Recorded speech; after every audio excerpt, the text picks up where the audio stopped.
Na kwa leo ajenda kubwa ilikuwa ni kuangalia utekelezaji wa programu katika maeneo ya uvuvi na kilimo, na hasa kuangalia fursa zilizopo na jinsi ya Serikali ya Mapinduzi Zanzibar na Serikali ya Jamhuri ya Muungano wa Tanzania kwa pamoja tutaimarisha ushiriki wetu katika sekta ya uvuvi wa Bahari Kuu, lakini pia katika kilimo.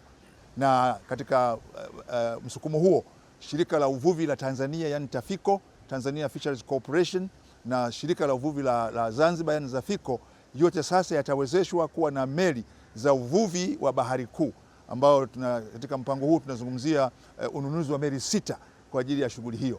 Lakini hiyo inaenda sambamba na ujenzi wa viwanda vya kuchakata samaki kwa upande wa Tanzania bara kule Kilwa, lakini kwa upande wa Zanzibar kiwanda cha kuchakata samaki kitajengwa katika eneo la Fungurefu.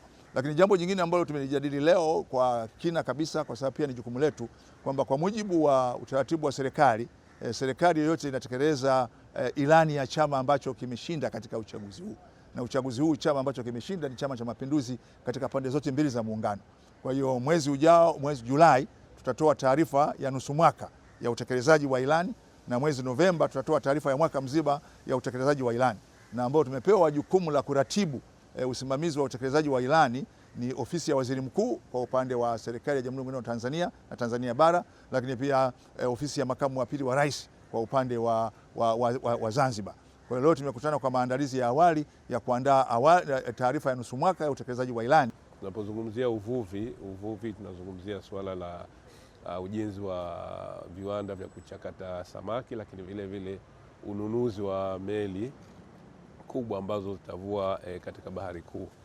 Nadhani kama tunavyofahamu, Watanzania wengi wanajishughulisha zaidi na masuala ya uvuvi, lakini vile vile kilimo. Kwa hiyo miradi yote miwili tumejaribu kuizungumza. Leo tulichokuwa tunayazungumza zaidi ni fursa ambazo zimo ndani ya Jamhuri ya Muungano wa Tanzania. Ukiangalia swala la uvuvi sio swala la muungano, swala la kilimo sio swala la muungano, lakini sisi kama ni waratibu wa shughuli za muungano, mambo hayo sisi tunayaratibu kwa kusimamia wizara za uvuvi na mifugo kwa upande wa Tanzania bara, lakini vile vile wizara ya uchumi wa bluu kwa upande wa Zanzibar. Kwa hiyo tutegemee tu kwamba mafanikio mengi tutayapata kupitia vikao vyetu hivi vya mashirikiano.